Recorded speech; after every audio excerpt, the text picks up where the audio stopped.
Hey everyone, Chris here, and welcome to my channel. Today I'm going to be playing Phase 10 Chooses My TBR and telling you a little bit about what other books are on my TBR for the month of February. So first up, I want to quickly let you know I am going to be participating in 4 readathons in the month of February. The first is Polarathon, which is hosted by Jade from JD Ray Reads. I will link my TBR video in the description below.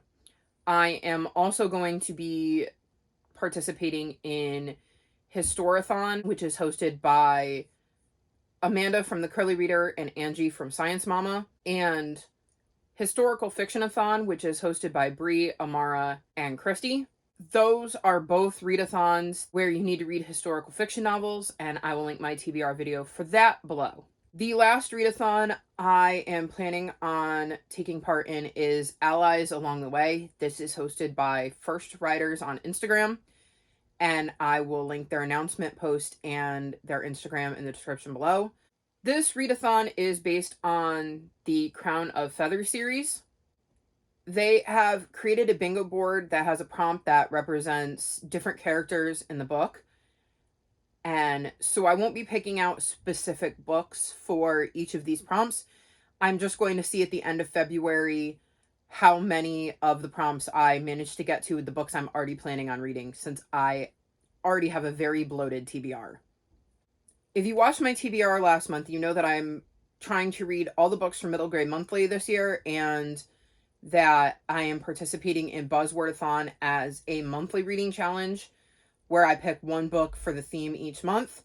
I will get to the Buzzwordathon choice later, as it happens to be a book that I was able to use for one of my Phase 10 TBR prompts. But for Middle Grade Monthly, which is hosted by Jade from JD Ray Reads and Gavin from How to Train Your Gavin, and all of their info will be linked in the description below, the choice this month was A Wolf for a Spell by Kara Sutton. I had never heard of this book before it got chosen as the Middle Grade Monthly pick. The back says, a brave wolf, a cunning witch, a rebellious girl. Together, they must save the forest before it's too late.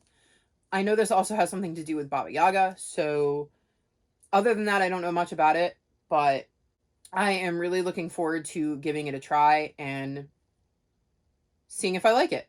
Now, the last thing I want to mention before I get into my Phase 10 TBR is that I have one book out from the library that I would really like to try to get to this month that isn't already on my TBR for some other readathon or my Phase 10 Chooses My TBR or anything like that, and that is Killing the Business from the Backyards to the Big Leads by Matt and Nick Jackson, aka the Young Bucks. I really love wrestling, and in particular, All Elite Wrestling, which is where the Young Bucks wrestle, and when their biography came out, I knew I was going to want to read it, as they've kind of had, from what I can tell, a fascinating journey. So when I got this from the library, I knew it was going to be a high priority for me to check this out, even if currently in storyline, they aren't my favorite people. If you're new to my channel and you've never seen my Phase 10 TBR, basically I am playing Phase 10. I pull cards. Each of the cards represents a different prompt. As I go along, I'm trying to complete the phases, as if I complete a phase, I can either completely skip a prompt, or mid-month I can swap out a different book for that prompt. I will leave the playlist with all of my Phase 10 Chooses My TBRs in the description below. Okay, so now on to my Phase 10 TBR. As you can see, I've got the board set up for this month. The cards I used last month are right here. I've got my deck, I've got my die, which I hopefully won't have to use, and I've got my pile of prompts here. So let's just dive right on in. Pull number 1 is an 8. So I need a run of 8, so since I'm going for 1 through 8, I'm definitely going to need to use this. We'll go with this blue 7 here. So the prompt for blue 7 is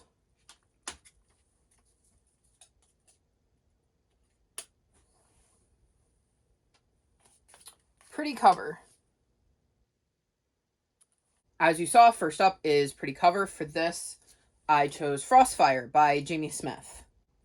I think this is just a stunning cover, and so It was a no-brainer to pick this for this prompt.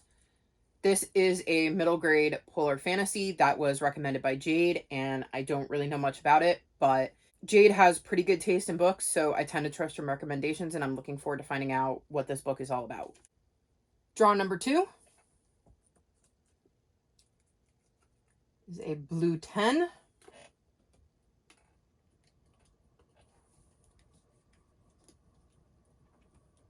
Blue 10 is space on the cover. Next was space on the cover. And for this, I chose What Goes Up by Wen Jane Baragray. So as you can see, there is all sorts of stars and stuff on the cover because they're on top of the roof. And there is also like a satellite here. And basically, our main character, Robin, thinks that things are attracted to landing on her roof. And when a NASA satellite is apparently going to fall out of the sky, she thinks that it is absolutely going to be attracted to her roof. So I think if this is a NASA satellite, then it absolutely counts as space on the cover. I actually only had a few choices, and this was the one that fit the prompt best, so I decided to go with it. Pull 3 is a yellow 6. Yellow 6 is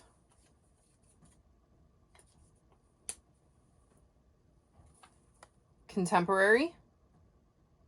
Next, I got contemporary, and for this, I'm going to be reading Anna on the Edge by A.J. Sass. So when I read the description of this book, I knew I absolutely had to read it.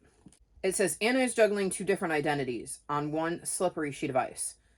12-year-old Anna Marie Jin, the reigning U.S. juvenile figure skating champion, is not a frilly dress kind of kid.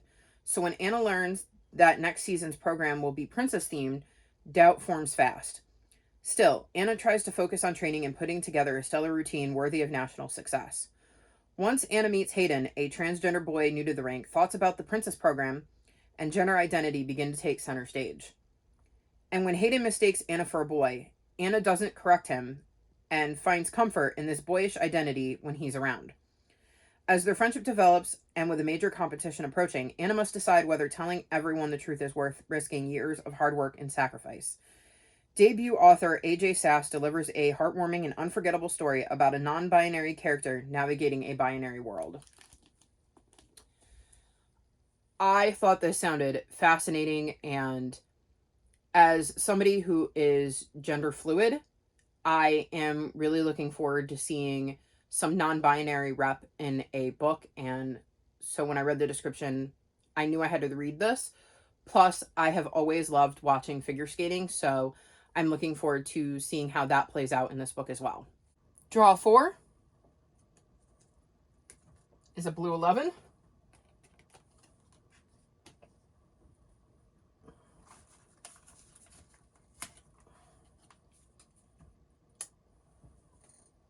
And for this, I need to read a standalone.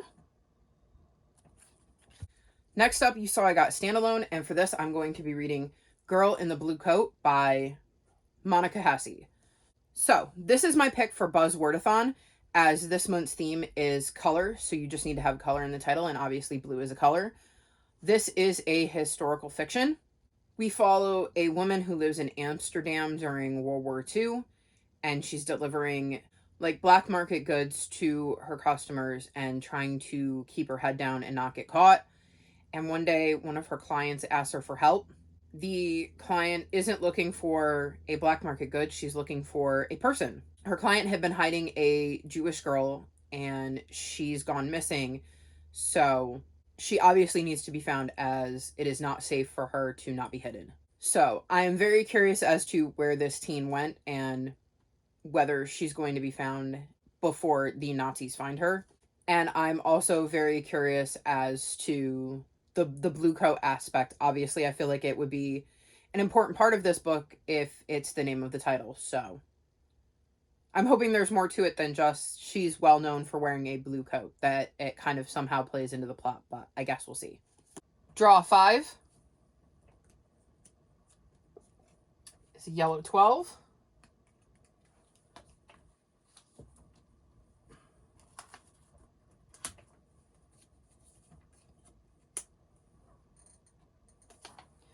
5 or more words in the title. Next up, I got 5 or more words in the title, and for this I'm going to be reading The Mystery of the Jeweled Moth by Catherine Woodfine. This has 6 words in the title, so it definitely will fulfill this prompt. This is the second book in the Sinclair's mystery series. In the first book, we follow Sophie, who works at Sinclair's department store. On its grand opening, a clockwork sparrow, which is worth a lot of money, is stolen from a display, and Sophie ends up being the main suspect, and she and some of her new friends have to figure out how to prove she didn't do it. This book, I'm assuming, is going to continue adventures in the department store. I really enjoyed the first book, and I'm looking forward to diving back into the series. Draw 6. It's a yellow 1. Lots of yellows and blues this month so far.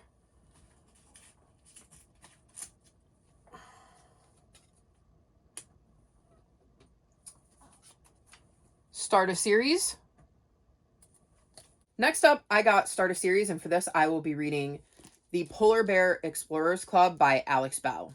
This is another polar fantasy that was recommended by Jade, and again, I'm kind of going into it a bit blind, as I can remember that it sounded interesting when Jade was talking about it, but I don't remember the finer details now that it's on my TBR. But again, like I said, I tend to trust Jade's recommendations, especially when it comes to middle grade polar fantasies, as she loves them. So I'm looking forward to seeing if I love this book as much as Jade did. Draw 7. It was going too well. I should have known. Will I ever have a month where I don't get a wild? Probably not at the rate I'm going. Draw 7, part 2. It's a green 8, and I already have an 8, so...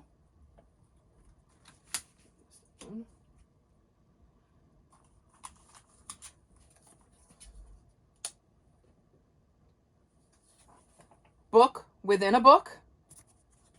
My next prompt was book within a book, and for this I will be reading Tilly and the Lost Fairy Tales by Anna James. This is the second book in the Book Wanderer series. This series follows Tilly, and she has the ability to enter books. She can literally enter any book out there and get to experience the world within a story. She can also have characters come out of those stories and interact with them in her own world. But I figure the fact that she is able to enter books definitely counts as a book within a book, because I'm assuming that at some point in this book she will enter another book. I really enjoyed book 1, and I love the aspect of being able to go into your favorite stories, because I think we've all had a moment in our lives where we read a book and wished we could experience that world in person. So when this prompt came up, it was a no-brainer to dive back into this series. Draw 8. It's a red 1.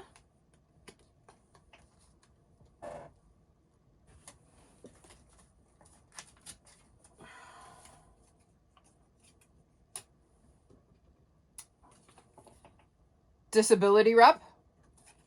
Next up, I got Disability Rep, and for this I'm going to be reading The Tea Dragon Society by Katie O'Neill. I am fairly certain this has Disability Rep. I'm pretty sure I've heard that from several different people who have mentioned this book. I don't know much about it, and since it's such a short book, I don't really want to know anything about it, because I feel like the shorter the book, the less you want to know, because it's much harder to really say anything about it without giving away the plot. Like I said, I'm pretty sure this has Disability Rep, because I'm pretty sure I've seen people mention that there is Disability Rep in this book, though I don't know what kind of Disability Rep, so I guess I will find out as I read it. Also, with that one, if you guys have any recommendations for books with Disability Rep, please leave them in the comments below. I really only had that book that kind of came to mind that I hadn't already read or was not interested in reading. The other book that I hear a lot of people talk about is, I think it's called Get a Life, Chloe Brown, and I believe there is Disability Rep in that, but I've also heard it's super steamy, and I don't like super steamy romances. So again, if you guys have any recommendations for Disability Rep, please leave them in the comment section below, because I could use some recommendations for the next time that prompt comes up on Phase 10 Chooses My TBR. Draw 9 is a blue 2.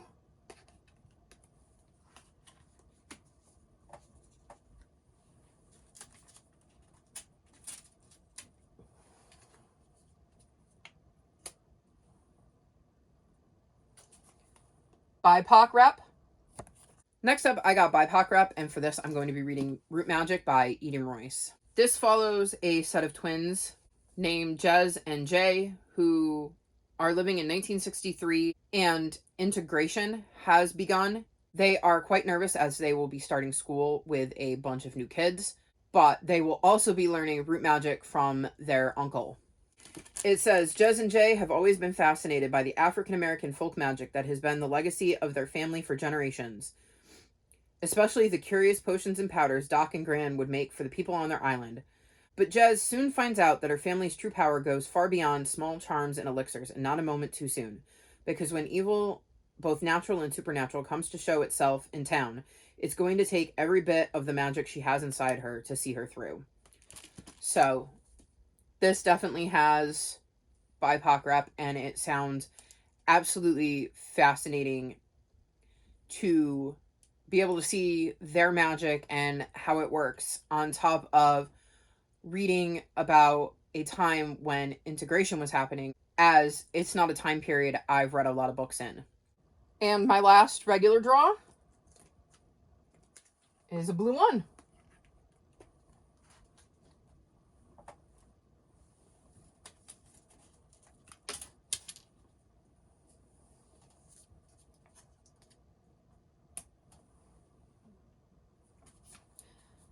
Has a map. Next up, I got read a book that has a map in it, and for this, I will be reading The Arctic Fury by Greer McAllister. So, here's my map. And this is a historical fiction that follows a woman who went on an Arctic expedition to find a man who went missing on his own expedition to the Arctic. And then a year later, she ends up on trial for murder, and we kind of have to figure out what happened during her trek on the Arctic. This sounds like a fantastic historical fiction mystery, and I'm really looking forward to finding out what really happened on their expedition. So now I have to roll the die for my wild card here. So let's move these out of the way. Please be a 1. I could really use a 1. 4 extra prompts this month. Not really what I needed. Wild draw number 1 is a 7.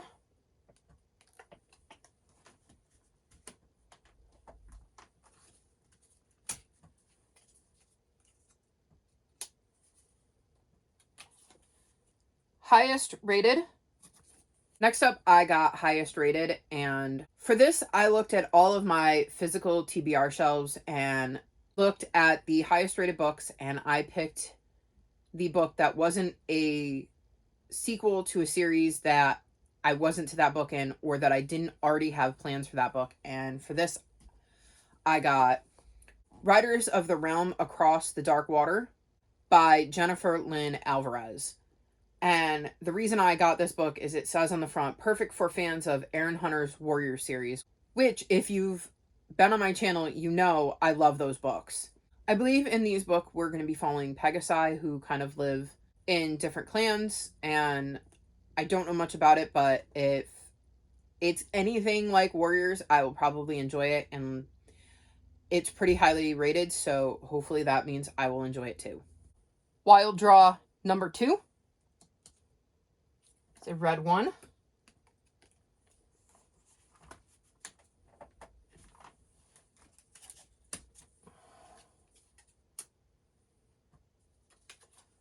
Book from my last haul. Next up, I got book from my latest haul, and I had a bunch of options for this, but I already had one on my TBR for one of my readathons, and that is Sophie's War by Avi. This is on my Historathon TBR.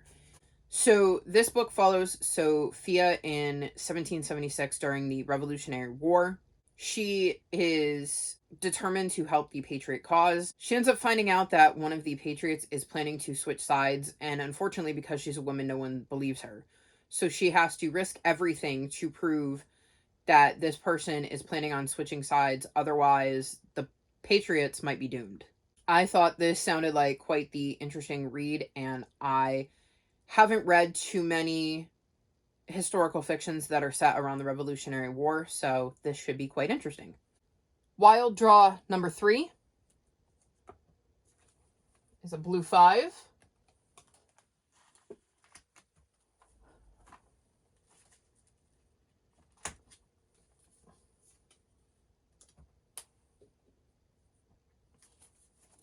Set in Another World. Next, I got Set in Another World, and this one was tricky to find a book for because it depends on how you look at Set in Another World, because some fantasies might take place here in the regular world, but they have magical powers. And I was trying to see if I could find a book that was actually set in a world that is not our actual world with like a twist. And I ended up finding The Ever After by Jodi Lynn Anderson. So the description basically says that she falls into a lake and ends up in the world of ghosts. So that certainly seems like she travels to another world, and this will be set in that world. Other than that, I don't know anything about it, and I don't really want to know more. I think that being in a world of ghosts sounds interesting enough all on its own, and I'm quite curious to see A, how May got there, and B, how it exists, C, what it is, and D, how she manages to get out, assuming she does. And what I'm really hoping is going to be my final draw. Wild Draw number 4. A green 7.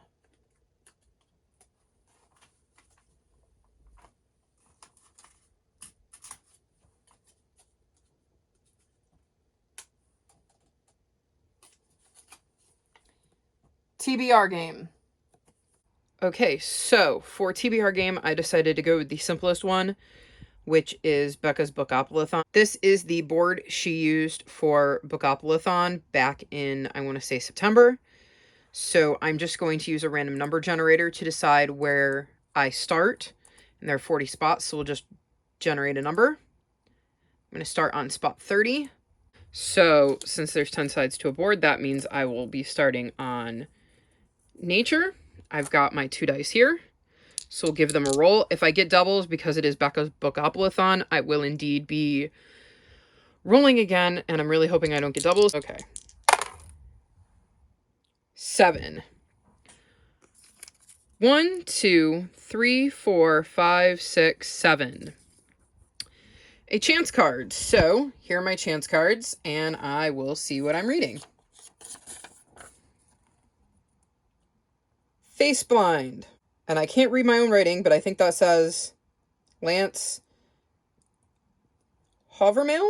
So I will be adding Face Blind to my TBR. And lastly, I had TBR game. As you saw, I played Becca's Bookopoly with the Bookopoly board she made for Bookopolython last September. And I ended up getting Face Blind by Lance Hovermill. This is a thriller that follows a man who sees a murder. The only problem is he cannot remember faces. For him, every face blends together. So while he saw the murder, he can't actually tell you what the murderer looks like.